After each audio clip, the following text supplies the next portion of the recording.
A big factor in the healing process is always rest. And the truth is we have to really start to prioritize rest. It doesn't just happen.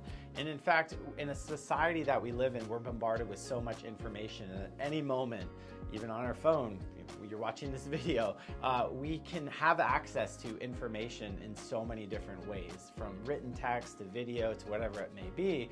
And even at the end of our days, a lot of times we just go into rest or sleep in a busy state. So we really have to prioritize things to help us calm down and to create rest in our life. And a lot of times that's being in nature, that's putting down the screens. You know, if you are sick or you're repairing and you're spending all of your time on screens and video, actually that repair is very internally active. So externally, it's good to create quiet space to really actively rest, to develop.